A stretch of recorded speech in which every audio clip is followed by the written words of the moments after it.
Ibu Saudara semua. Apa kabar Anda hari ini? Masih ingat gak? Apa kabar hari ini?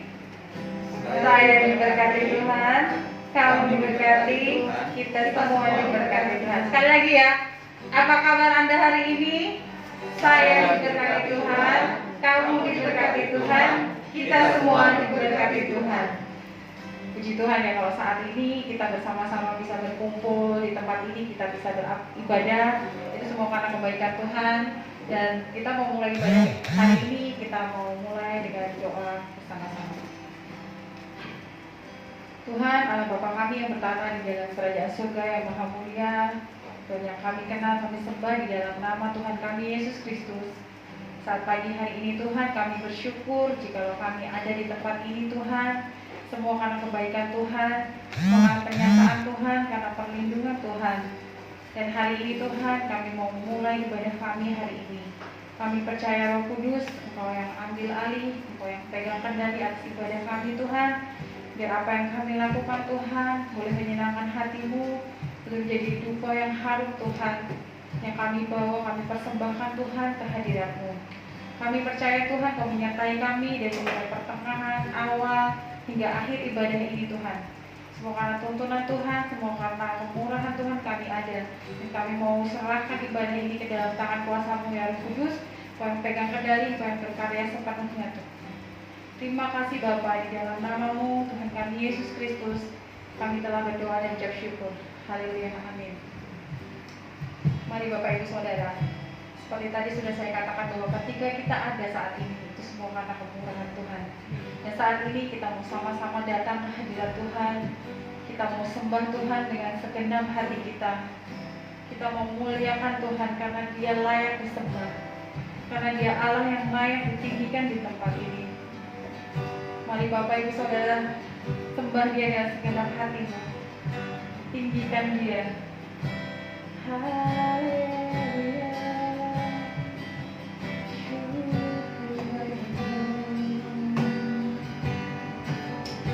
Mari angkat pujianmu bagi Tuhan. Haleluya. Engkau layak disembah.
Saat ini kita mau bersukacita. Siapa yang mau bersukacita buat Tuhan?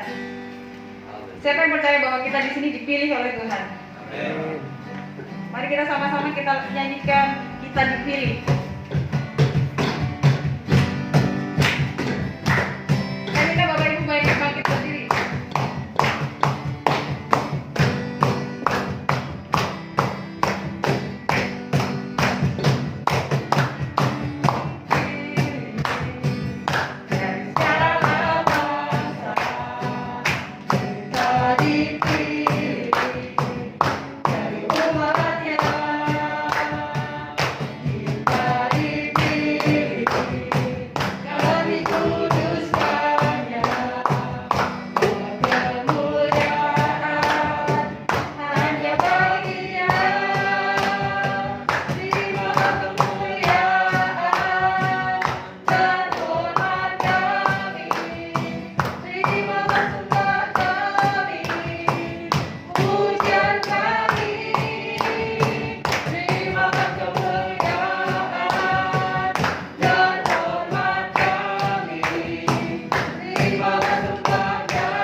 Oke, kita mau nyanyikan lagu ini, pujian ini dengan lebih semangat lagi ya. Kita mau menyanyi buat Tuhan dengan segenap hati kita.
mempersiapkan hati kita untuk datang hadirat Tuhan, untuk menerima taburan firman Tuhan. Kita percaya bahwa kita adalah umat pilihan Allah, dan ketika Allah memilih kita, Allah yang bertanggung jawab atas kehidupan kita. Dia yang pegang kendali atas hidup kita. Jangan pernah khawatir saudara-saudara, karena Allah yang kita sembah adalah Allah yang hidup. Mari kita sama-sama datang ke hadirat Tuhan. Kita mau katakan bahwa Tuhan telah memilih kita. Kita mau katakan bahwa Engkau Tuhan telah memilih kami Tuhan untuk menjadi anak kerajaan-Mu ya Tuhan.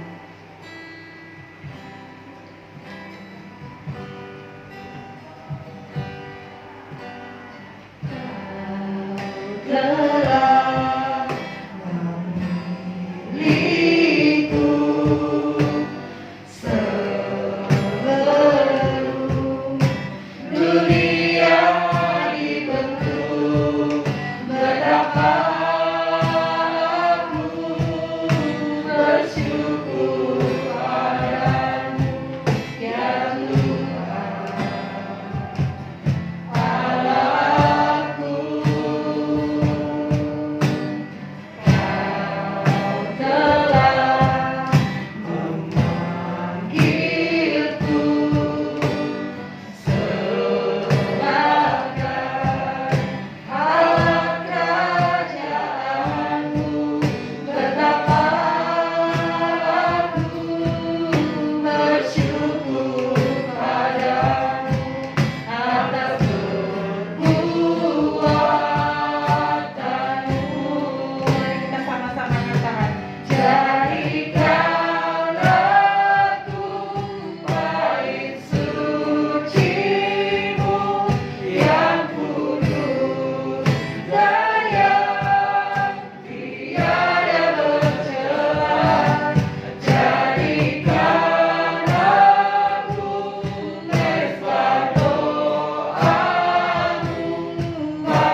bersyukur Tuhan, karena Kau telah memilih kami. Sungguh, ini adalah satu hal yang luar biasa, satu berkat terbesar yang kami boleh rasakan. Karena kami boleh menjadi umat pilihan Allah. Kami dipilih karena anugerah-Mu yang begitu besar. Terima kasih Tuhan. Biarlah panggilan dan pilihan Tuhan dalam hidup kami semakin nyata. Di dalam kami menjalani hari-hari hidup kami. Terima kasih Tuhan. Berbicaralah kepada setiap kami. Nyatakan isi hati-Mu, supaya kami bisa mengerti apa yang Engkau kehendaki untuk kami lakukan. Terima kasih Tuhan. Puji nama-Mu, di dalam nama Yesus kami berdoa. Haleluya. Amin. Shalom Bapak Ibu. Apa kabar? Apa kabar? Saya diberkati, kamu diberkati, kita semua diberkati Tuhan. Haleluya. Kita adalah orang-orang yang diberkati Tuhan. Dan saudara dikasih Tuhan, hari ini saya akan sampaikan pesan Tuhan dengan judul dipanggil dan dipilih. Siapa yang merasa dipanggil Tuhan? Siapa yang merasa dipilih Tuhan? Mau dipanggil atau mau dipilih? Iya, kita mau dipanggil, kita juga mau dipilih. Apa sih bedanya dipanggil dan dipilih? Kan begitu. Dipanggil, ya. Ada banyak panggilan Tuhan. Salah satunya, marilah kepadaku yang letih, lesu dan berbeban berat, aku akan memberikan kelegaan kepadamu. Itu satu panggilan. Panggilan ini ditujukan kepada semua orang. Ya. Kalau kita baru dipanggil, kalau dalam sebuah pemilihan masih istilahnya balon, bakal calon. Belum, masih jauh. Ya. Tapi setelah dipanggil, mari kita melangkah kepada satu tahapan berikutnya. Biarlah kita menjadi orang-orang yang dipilih Tuhan. Bagaimana supaya kita menjadi orang-orang pilihan Tuhan? Ya, di televisi sering kan ada kontes-kontes gitu ya, pemilihan Putri Indonesia, pemilihan ya Liga Dangdut, terus apalagi MasterChef begitu.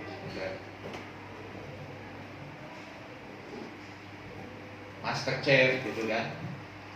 Orang dipanggil, banyak yang daftar. Ya, zamannya dulu berapa tahun yang lalu Indonesian Idol itu saya lihat antrinya itu wah panjang banget. Sekarang nggak boleh karena nggak boleh berkerumun kan. Ya. Banyak yang mendengar panggilan untuk ikut Indonesian Idol banyak. Walaupun kadang mereka nggak sadar suaranya pas-pasan begitu kan. Nggak bisa bedain mana nada do, mana nada mi, itu kecampur aduk gitu. Pokoknya udah pede aja ikut daftar gitu kan. Karena apa? Iming-iming hadiah, betul kan? Orang ikut kontes kan tujuannya apa? Ada yang dituju. Pingin hadiah, pingin namanya jadi terkenal.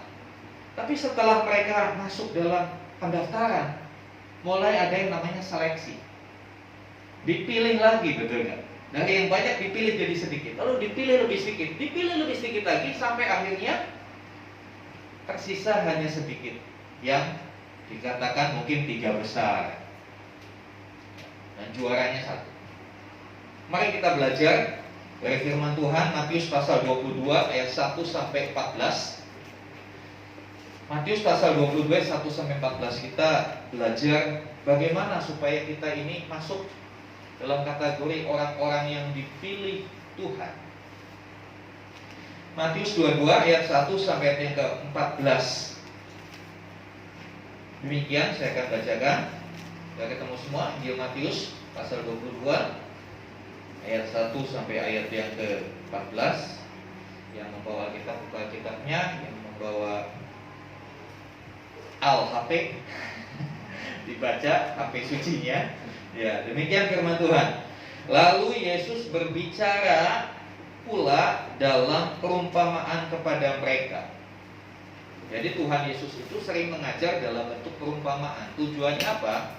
Tujuannya supaya mudah dimengerti, untuk menjelaskan sesuatu dengan satu contoh-contoh dalam kehidupan nyata, dalam sebuah perumpamaan, itu bisa lebih dipahami oleh orang yang mendengar. Lanjut. Hal kerajaan sorga seumpama seorang raja yang mengadakan perjamuan kawin untuk anaknya. Ia menyuruh hamba-hambanya memanggil orang yang telah diundang ke perjamuan kawin itu. Tetapi orang-orang itu tidak mau datang. Ia menyuruh pula hamba-hamba lain, pesannya, katakanlah kepada orang-orang yang diundang itu, sesungguhnya hidangan telah disediakan, lembu-lembu jantan dan ternak peliharaanku telah disembelih, semuanya telah tersedia. Datanglah ke perjamuan kawin ini. Tetapi orang-orang yang diundang itu tidak mengindahkannya. Ada yang pergi ke ladangnya, ada yang pergi mengurus usahanya, dan yang lain menangkap hamba-hambanya itu, menyiksanya dan membunuhnya. Maka murkalah raja itu, lalu menyuruh pasukannya ke sana untuk membinasakan pembunuh-pembunuh itu dan membakar kota mereka. Sesudah itu, ia berkata kepada hamba-hambanya, perjamuan kawin telah tersedia, tetapi orang-orang yang diundang tadi tidak layak untuk itu. Sebab itu pergilah ke persimpangan-persimpangan jalan dan undanglah setiap orang yang kamu jumpai di sana ke perjamuan kawin itu. Maka pergilah hamba-hamba itu, dan mereka mengumpulkan semua orang yang dijumpainya di jalan-jalan, orang-orang jahat dan orang-orang baik, sehingga penuhlah ruangan perjamuan kawin itu dengan tamu. Ketika raja itu masuk untuk bertemu dengan tamu-tamu itu, ia melihat seorang yang tidak berpakaian pesta. Ia berkata kepadanya, hai saudara, bagaimana kau masuk kemari dengan tidak mengenakan pakaian pesta? Tetapi orang itu diam saja. Lalu kata raja itu kepada hamba-hambanya, ikatlah kaki dan tangannya dan campakkan orang itu ke dalam kegelapan yang paling gelap. Di sanalah akan terdapat ratap dan kertas. Sebab banyak yang dipanggil, tetapi sedikit yang dipilih. Saudara yang dikasihi Tuhan, melalui perumpamaan, Tuhan Yesus ingin menjelaskan ayat yang ke-14. Tema dari perumpamaan itu adalah banyak yang dipanggil, tetapi sedikit yang dipilih. Untuk menjelaskan ini, Tuhan Yesus pakai satu cerita. Ada seorang raja mau bikin pesta kawin anaknya. Yang bikin pesta, yang punya acara seorang raja. Pasti ini pestanya bukan pesta abal-abal, bukan pesta main-main, pesta yang benar-benar meriah. Di dalam pesta ada apa? Yang pasti ada makanan, betul? Ada kemeriahan, ada suasana sukacita, mungkin ada pertunjukan-pertunjukan, begitu kan? Pasti ketika seseorang ingin adakan pesta, dia tahu siapa yang bakal diundang, betul kan?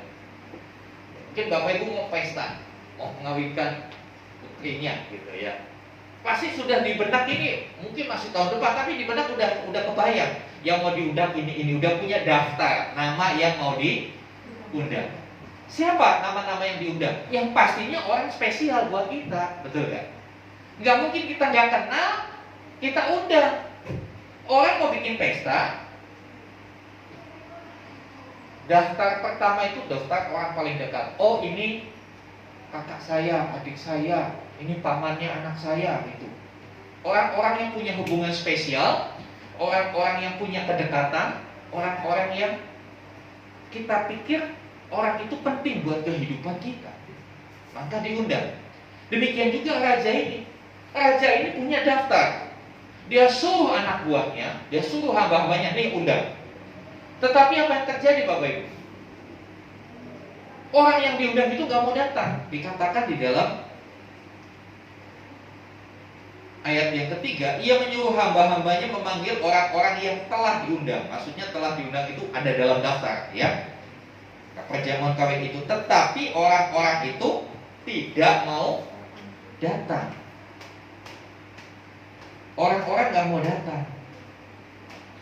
Kemudian Ia menyuruh pula hamba-hamba lain. Sekali diundang gak datang, dikirim lagi. Wah, ini benar-benar niat undangnya, betul nggak?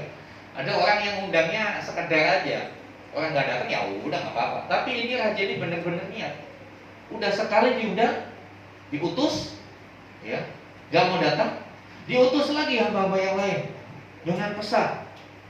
Katakanlah kepada orang-orang yang diundang itu, sesungguhnya hidangan telah kusediakan, lembu-lembu jantan dan ternak piaraanku telah disembelih, semuanya telah tersedia, datanglah ke perjamuan kawin. Tetapi orang-orang yang diundang itu tidak mengindahkannya. Ada yang pergi ke ladangnya, ada yang pergi mengurus ternaknya. Ayat 6. Dan yang lain menangkap hamba-hambanya itu, menyiksanya dan membunuhnya. Jadi ini ada satu kalau di apa namanya, difilmkan, dibuat sinetron, ini menarik. Diundang sekali nggak mau datang, diundang 2 kali. Oh, saya sibuk, saya urus ternak saya urus bisnis saya. Tetapi ada sekelompok, nggak semua sih, ada sekelompok orang yang justru diundang tapi marah. Lucu ya, orang diundang ke pesta tapi marah. Yang undangnya hamba-hamba itu dikatakan disiksa sampai dibunuh. Kadang-kala lucu ya, diundang untuk pesta, tapi malah yang undangnya dibunuh. Nah, saudara dikasih Tuhan, apa sih sebetulnya arti dari perumpamaan ini? Apakah ini hanya sekedar cerita begitu saja? Ternyata kalau kita benar-benar membaca, merenungkan kisah ini satu hal yang luar biasa. Perjamuan kawin ini menggambarkan tentang undangan keselamatan dari Allah kepada manusia. Amin. Mengapa manusia diundang? Yohanes 3:16 katakan, karena begitu besar kasih Allah. Jadi kita diselamatkan itu bukan karena kita baik, bukan karena kita punya prestasi, bukan karena kita kudus, kita lebih baik dari orang lain. No, tidak. Keselamatan itu dasarnya adalah Allah yang begitu mengasihi kita. Ingat, kita sebagai manusia, semua agama, semua orang percaya bahwa manusia itu makhluk Tuhan yang paling mulia. Amin. Makhluk Tuhan yang paling mulia, lebih daripada yang lain. Cuma kadang-kala saya heran aja, ada orang-orang tertentu yang gak menyadari ini. Ada orang-orang tertentu yang tidak menyadari bahwa manusia itu makhluk yang paling mulia. Ketemu anjing di jalan yang terlantar, diambil, dibawa pulang. Begitu ketemu nenek-nenek di jalan, dicuekin. Nah, itu kan berarti pikirannya keliru. Harusnya mana dulu yang ditolong? Nenek-nenek dulu. Kenapa? Itu lebih mulia. Tapi ada orang-orang yang seperti itu, dog mania, cat mania, ya kan? Tuhan menyediakan pesta, menyediakan keselamatan untuk manusia. Dia tidak mengurusi binatang. Yang jadi fokus perhatian Tuhan adalah manusia. Pada mulanya memang keselamatan itu hanya diperuntukkan kepada umat pilihannya, bangsa Israel. Pada mulanya keselamatan itu Tuhan rancang hanya untuk umat pilihannya Israel. Berulang kali Tuhan mengutus nabi-nabinya ke Israel. Tapi bahkan seperti yang disampaikan dalam perumpamaan itu, hamba-hamba itu disiksa, dibunuh. Berapa banyak hamba-hamba Tuhan disiksa, dibunuh karena mengabarkan keselamatan. Israel menolak keselamatan yang daripada Tuhan. Israel merasa tidak perlu. Selanjutnya, karena orang-orang ini gak mau diundang, ya udah, pesta harus tetap diadakan karena dikatakan lembu sapi ternak peliharaan sudah disembelih, hidangan sudah disediakan. Gak mungkin itu dibatalkan, itu harus terjadi. Lalu masalahnya undangannya gak mau datang, bagaimana? Selanjutnya, ayat 8, sesudah itu ia berkata kepada hamba-hambanya, perjamuan kawin telah tersedia, tetapi orang-orang yang diundang tadi tidak layak untuk menerimanya. Kenapa tidak layak? Dikatakan tidak layak. Ya karena gak mau datang. Kalau udah diundang gak mau datang, ya udah dia gak layak. Itu prinsipnya Tuhan. Ingat, kesempatan untuk menerima keselamatan harus benar-benar kita gunakan. Karena kadang-kala keselamatan tidak datang 2 kali, kesempatan tidak datang 2 kali. Kadang-kala kesempatan itu lalu begitu saja kalau kita mengabaikan. Dikatakan orang-orang itu tidak layak. Kemudian, sebab itu pergilah ke persimpangan-persimpangan jalan, undanglah setiap orang yang kamu jumpai di sana untuk datang ke perjamuan kawin itu. Keselamatan harus terjadi buat setiap manusia. Israel sebagai umat pilihan Allah menolak. Akhirnya apa yang raja itu lakukan? Apa yang Allah lakukan? Apa yang Tuhan lakukan? Undang semua orang. Semua orang, tidak terkecuali. Jadi listnya bukan list daftar undangan tadi, itu sudah dirobek, udah lewat. Sekarang open, istilahnya diobral, ya kan? Ayo, siapa yang mau? Makanya Tuhan berkata, barang siapa percaya kepadaku, barang siapa percaya kepada Anak Tunggal Allah, dia akan diselamatkan. Kisah ini menunjuk kepada ayat ini. Barang siapa yang percaya kepada Tuhan Yesus, dia akan diselamatkan. Kata barang siapa itu nggak ada persyaratannya. Ya barang siapa ya siapa saja kan gitu. Mau orang Delta, mau orang Dipo, mau orang Jababeka, siapa saja yang mau dengar panggilan itu, dia boleh.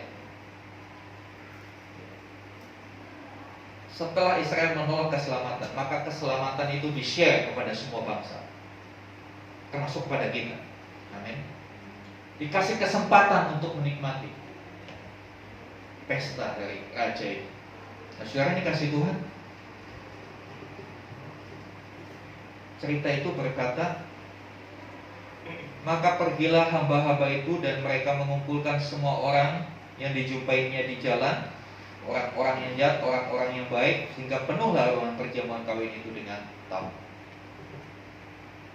Setelah yang ada daftar undangan itu menolak, Tuhan tidak paksa. Sekali lagi, inilah sifat Tuhan. Bisa nggak orang-orang yang diundang itu dipaksa datang? Bisa. Orang yang bikin acara raja, betul nggak? Yang bikin acara raja, undangan pertama, kedua nggak bisa jemput paksa, kan begitu? Dijemput paksa. Kalau Bapak Ibu dapat undangan ke presiden nggak datang, presiden merasa penting untuk bertemu dengan Bapak Ibu, bisa dijemput paksa. Tapi Tuhan nggak seperti otoritas di dunia ini, nggak suka main paksa. Ketika orang yang diundang nggak mau datang, ya sudah di-share kepada yang lain. Ayo. Bahkan dikatakan orang-orang yang baik, orang-orang yang jahat. Jadi sekali lagi, keselamatan di dalam Kristus Tuhan berikan, Tuhan tawarkan kepada semua orang. Mau baik, mau jahat, itu ditawarkan. Kok bisa sih orang baik dipanggil? Itu urusannya Tuhan, bukan urusan kita. Haknya Tuhan, dia mau panggil siapa aja. Ya kan? Apa urusan kita melarang Tuhan? Kan seperti itu. Kadang-kala kita gereja Tuhan, kadang-kala orang Kristen merasa eksklusif, merasa jadi kelompok yang paling baik, paling benar, paling suci. Ketika ada orang yang masuk, yang kita tahu orang itu orang gak benar, wah kita udah mulai gak suka. Ya, saya pernah pelayanan, saya bawa beberapa waria, atau waria ya,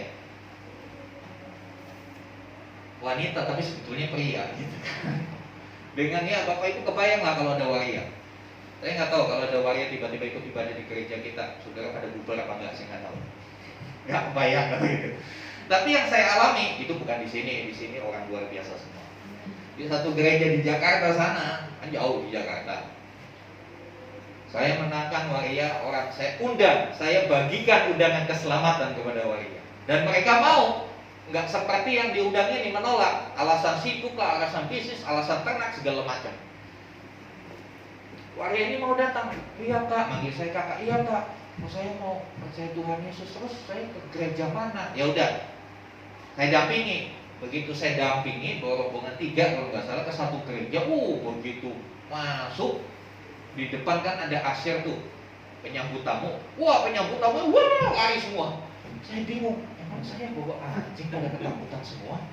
Padahal waria ini dandanannya gentleman biasa aja, cuma karena memang penampilannya udah diubah, disuntik sana suntik sini kan jadi agak aneh, kayak makhluk asing begitu ya.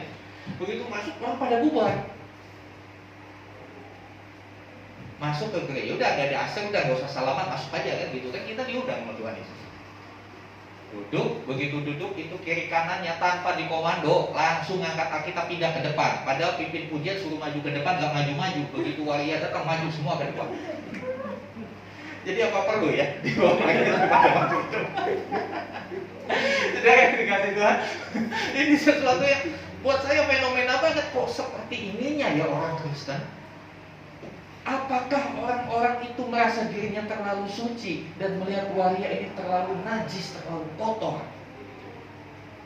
Saudara yang dikasih Tuhan, saya mau katakan, yang Tuhan benci itu dosanya, Tuhan gak benci manusianya. Amin. Kita juga harus punya pandangan seperti ini. Kita gak pernah benci orangnya, gak boleh benci orangnya. Kita benci kelakuannya, perbuatannya kita benci. Tapi kadang-kala dia benci orangnya, tapi kelakuannya ditiru. Oh, saya benci banget sama dia, tapi kelakuannya ditiru. Kan ini kan. Saya dikasih Tuhan. Keselamatan itu sekarang dibuka buat orang baik, buat orang jahat. Siapa saja bisa diselamatkan. Ini kabar gembira yang perlu kita sampaikan kepada semua manusia. Keselamatan, tiket ke surga itu diberikan kepada siapa saja, sejahat apa orang itu. Saya mau berkata, mau dia waria, mau dia LGBT, keselamatan tersedia buat mereka. Itu namanya dipanggil. Kita dipanggil. Dipanggil dari sekian banyak manusia yang ada di dunia. Kita dipanggil dari berbagai macam kondisi kita waktu kita dipanggil. Ada yang dipanggil Tuhan waktu lagi susah.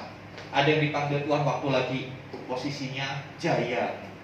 Ada yang dipanggil Tuhan waktu lagi sakit. Ada yang dipanggil Tuhan pada waktu keluarganya mengalami goncangan. Tapi intinya kita semua dipanggil Tuhan. Tuhan tidak pernah pilih-pilih dengan siapa yang dipanggil. Karena dia berkata, barang siapa. Saudara dikasih Tuhan, yang menjadi masalah kisah ini berlanjut. Yang dipanggil itu sudah datang. Ya kan? Kita dipanggil. Untuk apa? Untuk terima keselamatan dari Tuhan. Kita dipanggil. Untuk apa? Untuk diizinkan masuk dalam pesta itu. Untuk mendapat perkenanan Tuhan. Itu panggilan Tuhan. Tetapi untuk naik kepada level dipilih, kalau kita lihat kisah ini tuh ada 3 kelompok orang. Yang pertama, orang yang dipanggil tapi nolak. Betul kan? Dipanggil tapi nolak. Ada yang kedua, orang itu dipanggil datang. Ada kelompok yang ketiga, dipanggil, datang, dan akhirnya dia menikmati. Datang saja tidak cukup. Untuk bisa menjadi orang yang dipilih Tuhan, kita datang kepada Tuhan seperti hari ini saja tidak cukup, saya katakan. Banyak orang datang kepada Tuhan, dia cuma datang aja, datang ke pesta. Tujuannya hanya untuk makan. Udah makan, pulang.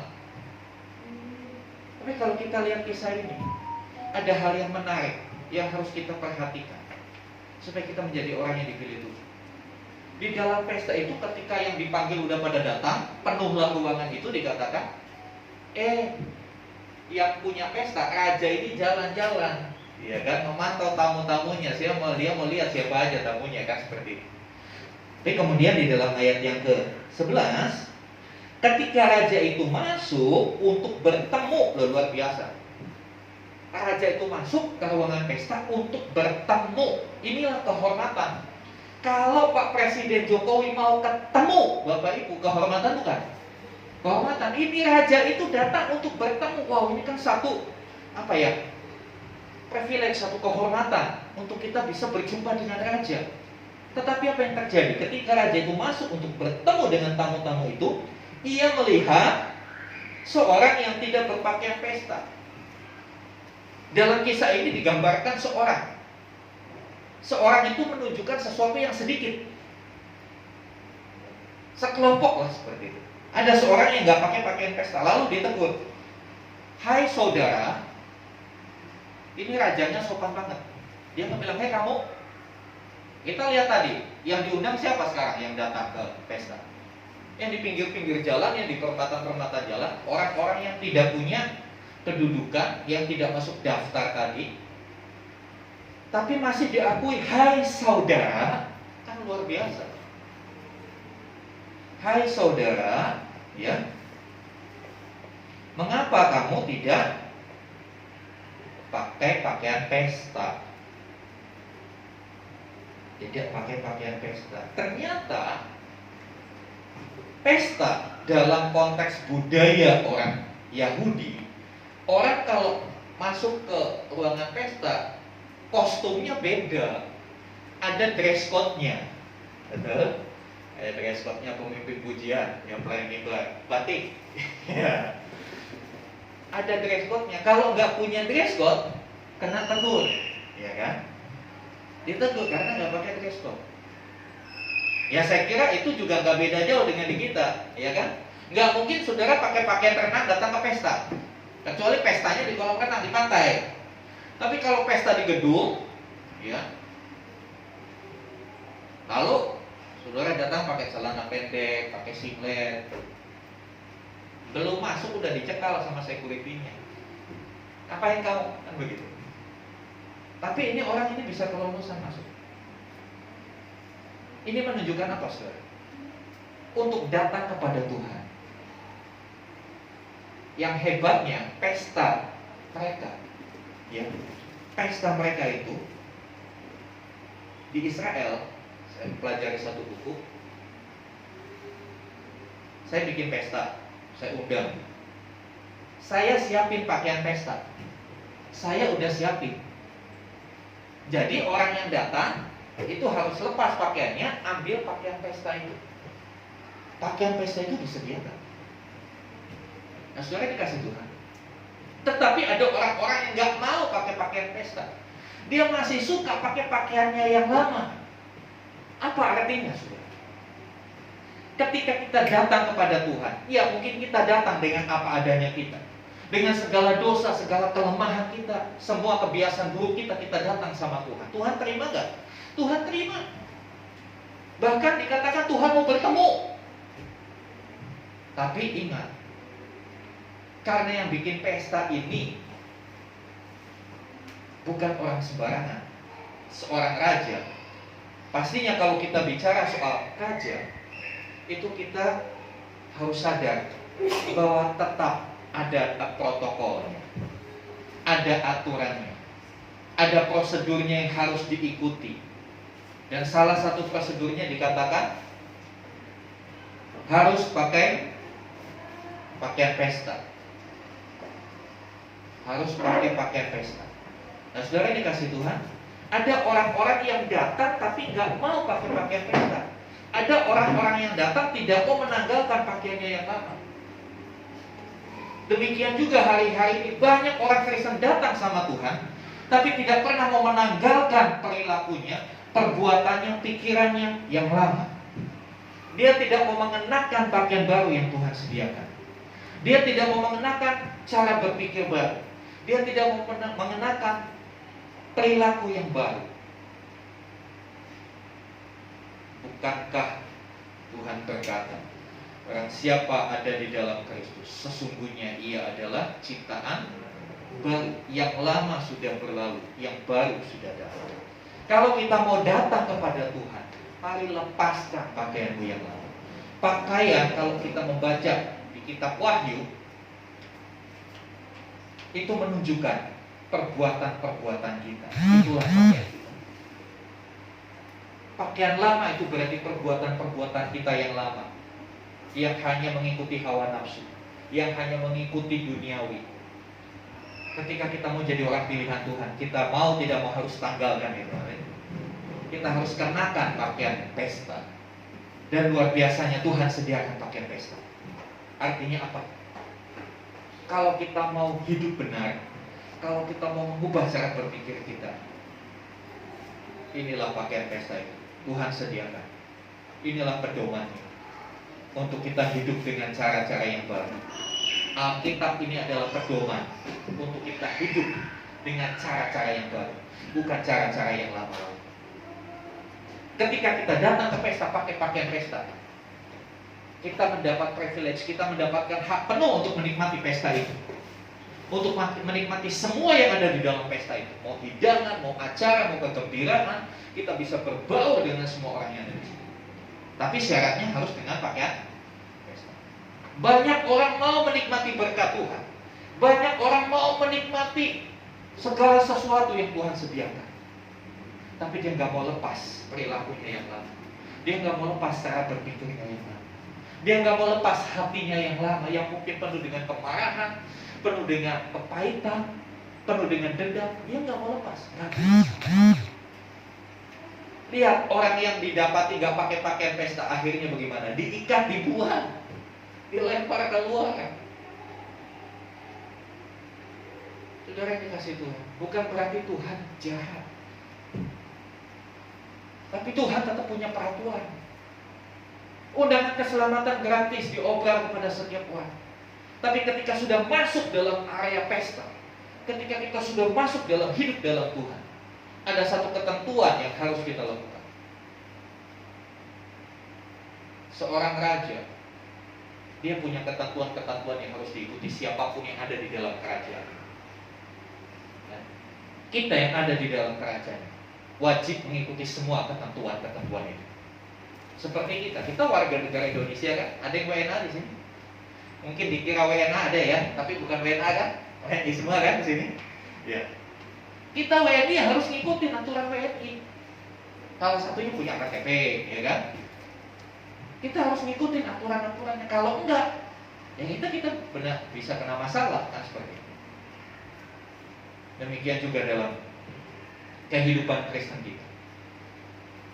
Untuk bisa dikatakan dipilih Tuhan, jadi orang pilihan Tuhan, selain kita mau datang memenuhi panggilan itu, kita juga harus menyesuaikan hidup kita dengan cara hidup yang baru. Kita harus rela meninggalkan yang lama dan mengikuti yang baru. Ketika kita mengikuti yang baru, ketika kita mengenakan pakaian pesta, maka kita punya hak penuh untuk menikmati semua yang disediakan di pesta itu. Bukankah sebetulnya Tuhan sudah sediakan? Penyediaan Tuhan atas hidup kita itu sungguh melimpah. Tapi kenapa kita tidak bisa menikmati? Contoh yang sederhana, Tuhan sediakan damai sejahtera. Karena Tuhan berkata, damai sejahtera ku berikan kepadamu, damai sejahtera ku tinggalkan bagimu. Tapi begitu banyak orang Kristen yang tidak hidup dalam damai sejahtera. Keluarganya ribut melulu, berantem, itu jadi kayak dosis minum obat sehari 3 kali. Kenapa? Ya karena dia nggak mau mengenakan pakaian pesta. Dia masih hidup pakai cara berpikir yang lama. Dia masih mengikuti egonya. Dia masih mengikuti cara-caranya yang lama. Cara komunikasinya yang lama masih dipakai. Sehingga komunikasi di rumah, kebun binatang dibawa-bawa. Komunikasi di rumah, nadanya negatif terus. Nadanya minor-minor terus.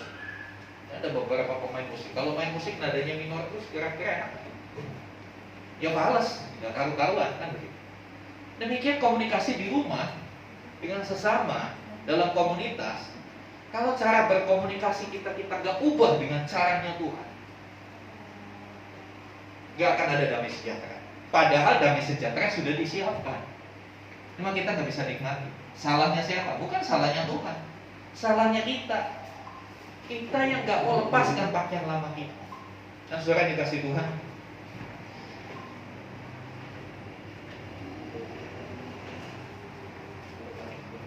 kita buka Filipi 4 ayat 1.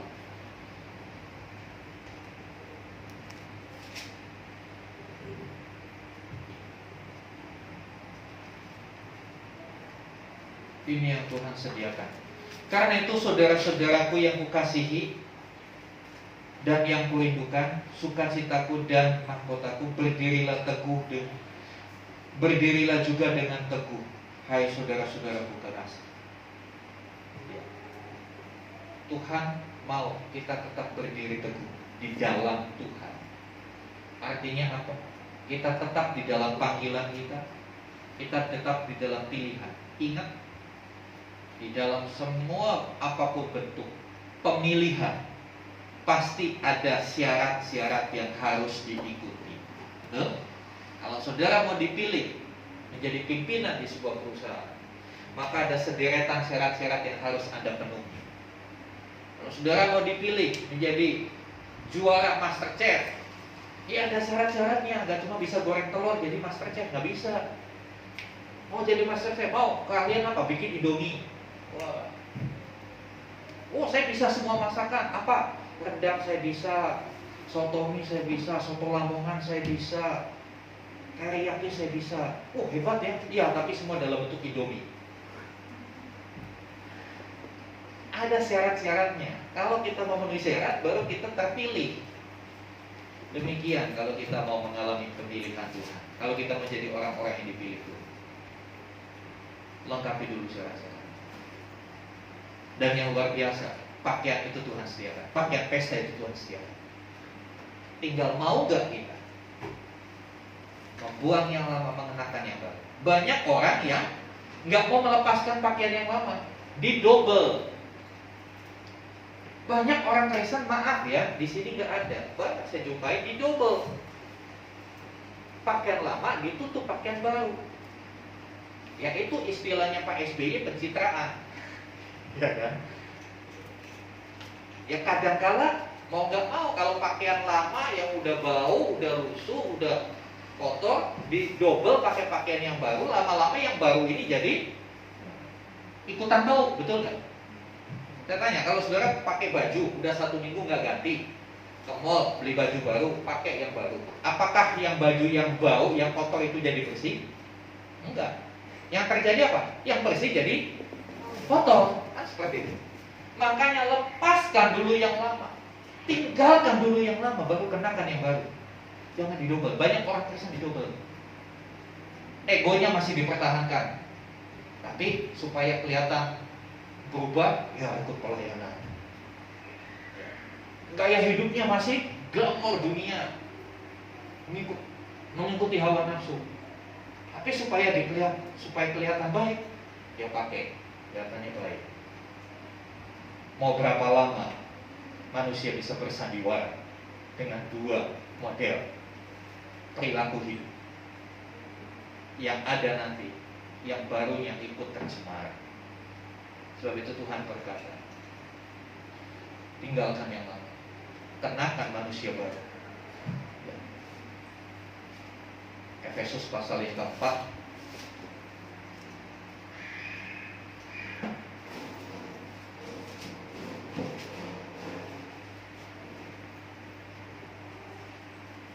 Efesus pasal yang keempat ayat 20.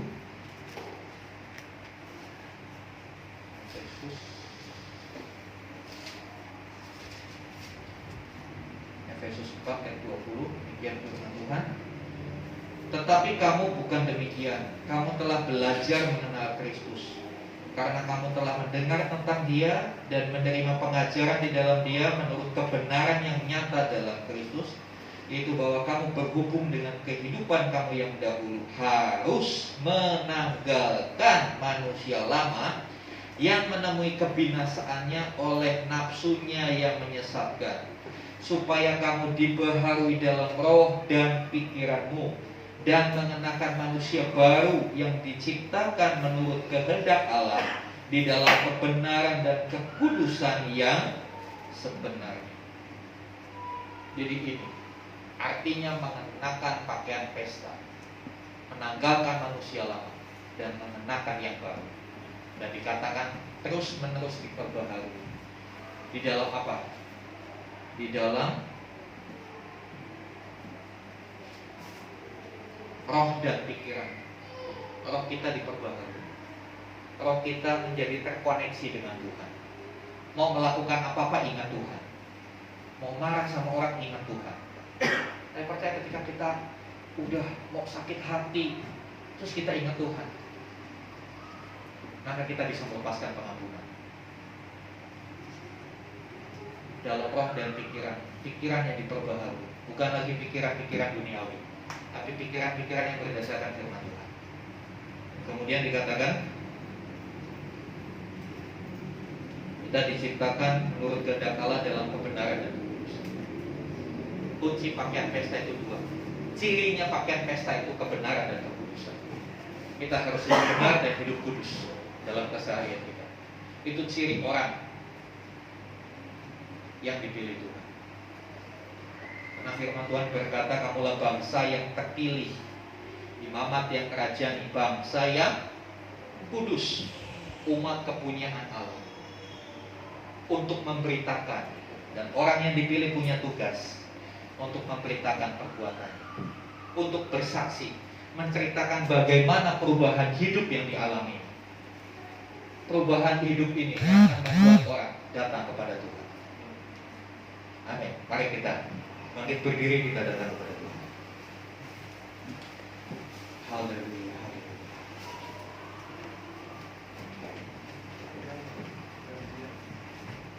Kita semua orang-orang yang dipanggil. Tapi mari renungkan, apakah kita sudah menjadi orang yang dipilih Tuhan? Apakah kita sudah layak untuk dipilih Tuhan? Apakah kriteria-kriteria syarat-syarat itu sudah ada dalam Tuhan? Syarat-syarat itu sederhana, tinggalkan yang lama, anakan yang baru. Dan Tuhan sediakan itu. Karena dengan kekuatan kita nggak bisa. Kita nggak bisa mengikuti cara hidup Tuhan dengan kekuatan kita. Kita gagal lagi. Ya.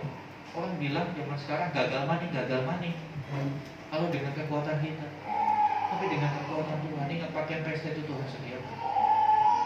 Kita tinggal datang kepada Tuhan, kita tinggal berkata, Tuhan ubah hidup, Tuhan baru hati.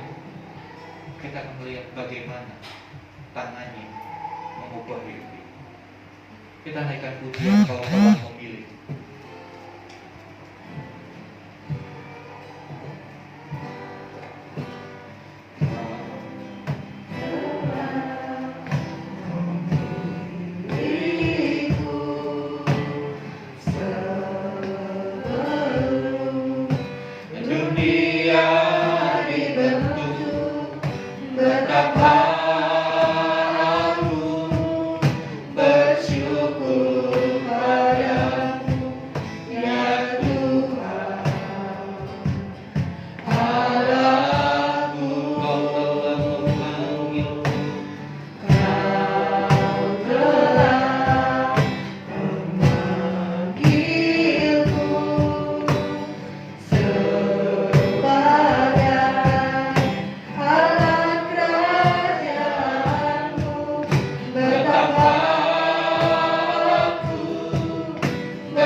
Pujian ini berkata, jadikan aku mezbah doa yang kudus dan tiada dosa.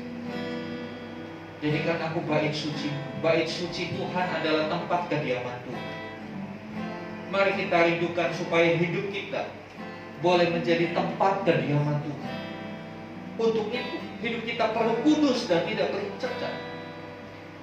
Hidup kita harus mengikuti kebenarannya. Mungkin kita berkata, saya nggak mungkin bisa mengikuti firman Tuhan. Saya penuh kelemahan. Iya benar, kita manusia penuh kelemahan. Tapi ingat, Tuhan sudah memberikan penolong yang lain. Tuhan sudah mengutus Roh Kudus untuk menjadi penolong, untuk membimbing kita di dalam segala kebenaran. Hari ini ambillah waktu, kita berdoa. Kita ambil satu komitmen di hadapan Tuhan untuk kita menanggalkan pakaian yang lama, yang kotor, yang najis karena dosa. Dan kita mau ambil pakaian yang baru, pakaian kebenaran, cara hidup yang baru, cara berpikir yang baru. Karena itulah kita bisa menjadi orang-orang yang terpilih. Keuntungan orang-orang yang dipilih adalah dia berhak menikmati semua yang disediakan di pesta ini. Kelimpahan, sukacita, kegembiraan, keakraban, hubungan yang indah. Haleluya, haleluya. Jadikan aku bait suci-Mu yang kudus dan yang tiada bercela. Jadikan aku mezbah doa-Mu bagi keselamatan bangsa. Sekali lagi katakan, jadikan aku, jadikan aku bait suci-Mu yang kudus dan yang tiada bercela. Jadikan aku mezbah doa-Mu bagi keselamatan bangsa, bagi keselamatan bangsa, bagi keselamatan bangsa, bagi keselamatan keluarga-Mu, bagi keselamatan keluarga-Ku. Terima kasih Tuhan, kalau Tuhan sudah memanggil kami dari antara sekian banyak manusia di dunia, di tengah-tengah kondisi dunia yang sedang menderita. Terima kasih untuk panggilan. Kami mau datang kepadamu Tuhan dengan segala keberadaan kami. Tidak ada satu hal pun yang bisa kami sembunyikan di hadapan, karena di hadapan kami telanjang. Tapi kami bersyukur Tuhan sudah menyediakan jubah kebenaran, pakaian kebenaran untuk kami kenakan. Biarlah setiap kami selalu disadarkan untuk senantiasa menanggalkan yang lama, menanggalkan yang dari dunia, dan mengenakan yang baru. Untuk kami boleh menikmati pesta itu Tuhan, pesta yang sungguh luar biasa, menikmati semua penyediaan-penyediaan Tuhan, baik itu berkat keuangan, baik itu damai sejahtera, sukacita, keharmonisan dalam rumah tangga. Tuhan sediakan. Kami rindu itu semua. Dan lebih lagi Tuhan, kami rindu untuk berjumpa dengan Raja yang mengadakan pesta ini. Kami rindu berjumpa muka dengan Engkau Tuhan. Karena itulah kebahagiaan sejati, lebih dari apapun yang dapat kami peroleh di dunia. Roh Kudus ingatkan kami untuk kami mengerti akan kebenaran ini, dan biar kebenaran ini boleh menjadi sesuatu yang mengubah hidup setiap kami. Terima kasih Tuhan. Puji nama, di dalam nama Yesus kami berdoa. Haleluya. Amin. Silakan duduk. Tuhan, terima kasih Pak Baca atas firman-Nya. Puji Tuhan, saudara, terima kasih untuk setiap persembahan saudara, baik persembahan umum maupun persembahan persepuluhan. Tuhan sendiri yang akan menggenapi janjinya dalam kehidupan setiap kita. Ya, saya selaku gembala dan seluruh jemaat Tuhan bersukacita menyambut ibu yang baru pertama kali datang. Ya, boleh berdiri. Ya. Selamat datang Ibu. Ya, apabila belum ada tempat ibadah yang tetap, kami bersuka cita apabila di minggu-minggu yang akan datang kita boleh beribadah bersama. Puji nama Tuhan. Ya. Dan jadwal ibadah kita di tempat ini hari Minggu jam 8 dan jam 10. Ada 2 sesi, silakan Bapak Ibu memilih. Ini dilakukan mengingat keterbatasan ruangannya sempit, dan kita tetap mengikuti protokol kesehatan, nggak boleh terlalu padat, sehingga dibagi 2. Tapi saya pastikan menunya sama, ibadah pertama sama ibadah kedua menunya sama. Jadi kalau pagi dapat capcay, yang kedua juga dapat capcay. Jangan waduh, ibadah pagi saya dapatnya capcay, ibadah yang kedua yang panggang, enggak. Kita menunya sama, ya, tema firman Tuhannya sama, supaya kita bisa bertumbuh dalam kebersamaan. Kemudian tiap hari Selasa jam 8 kita ada komsel secara online dengan aplikasi Google Meet. Mari kita bersama-sama perbanyak persekutuan kita dengan Tuhan. Hari-hari ini kalau kita gak makin dekat dengan Tuhan, mau dekat sama siapa? Kan seperti itu. Baik, saya kira itu. Saya undang kita sama-sama bangkit berdiri. Kita akan berdoa syafaat. Saya undang dengan hormat Ibu Rini, pimpin kita dalam berdoa syafaat.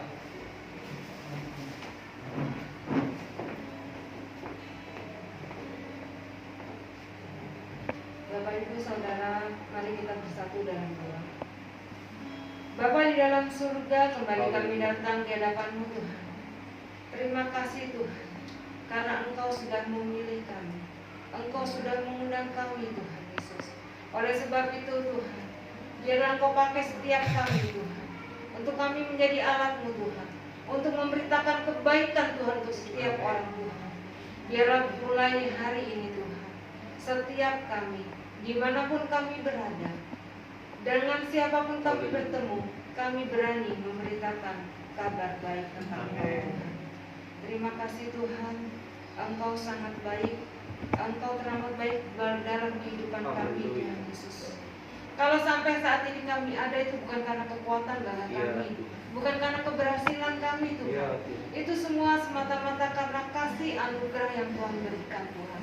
Oleh sebab itu Tuhan, izinkan jemaat-Mu di tempat ini Tuhan, pada hari ini menyerahkan hati kami, hidup kami, jiwa kami Tuhan, untuk kemuliaan nama-Mu Tuhan. Ajar kami untuk saling berbagi, ajar kami untuk saling merangkul, ajar kami untuk saling mengampuni Tuhan Yesus. Terima kasih Bapa, terima kasih Roh Kudus. Kami berkati setiap jemaat-Mu yang pada hari ini hadir Tuhan Yesus. Terus setiap langkah kami dalam penyertaan Tuhan. Begitu pula kami berdoa buat lingkungan kami. Kami mengucap syukur yang tak terhingga Tuhan, atas RT di tempat ini, atas warga di tempat ini Tuhan, karena mereka semua mau menerima dengan keadaan kami Tuhan. Berkati usaha mereka, berkati keluarga mereka Tuhan Yesus. Biarlah Bapa melalui dengan kami di tempat ini Tuhan, kami boleh menjadi berkat bagi setiap orang yang lewat di area ruko kami Tuhan. Orang yang lalu lalang Tuhan, berkati di dalam nama Tuhan Yesus. Terima kasih Tuhan. Mengucap syukur untuk bangsa negara yang kami kasih, Indonesia Tuhan. Tuhan Yesus, terima kasih untuk Bapak Jokowi Tuhan, dengan staf-staf yang telah memimpin bangsa kami Tuhan. Kami tidak tahu keberadaan mereka Tuhan. Kami tidak tahu bagaimana beliau pergumulan berat memimpin kami Tuhan. Yang kami tahu adalah Engkau menggenggam erat bangsa Indonesia ini Tuhan. Yang kami tahu adalah Engkau sangat mengasihi bangsa kami Tuhan. Kami mengucap syukur Tuhan untuk COVID yang saat ini sudah turun Tuhan. Itu bukan karena kuat gagah bangsa kami Tuhan, tapi Tuhan, Engkau yang menghendaki Tuhan. Untuk itu Tuhan, terus Tuhan, Engkau pantau bangsa kami, ampuni segala dosa dan pelanggaran bangsa kami. Warga Indonesia, ampuni Tuhan Yesus. Kami percaya Tuhan, badai pasti berlalu bersama Engkau Tuhan. Terima kasih Bapa, terima kasih Roh Kudus. Engkau menyertai sepanjang hidup kami Tuhan. Sebentar kami akan pulang. Tuhan, izinkan kami menerima berkat dari hamba-Mu. Haleluya. Mari Bapak Ibu, angkat tanganmu, buka hatimu. Terimalah rahmat anugerah, dari Bapa di surga, kasih sayang Tuhan Yesus Kristus, penyertaan dari Roh Kudus, membimbing menyertai kehidupan kita. Terimalah berkat-berkat jasmani, terlebih lagi berkat rohani. Pulanglah dengan membawa kelimpahan berkat Tuhan, dan jadilah berkat dimanapun Tuhan menempatkan kita. Karena itu, pergilah, jadikanlah sebuah bangsa murid.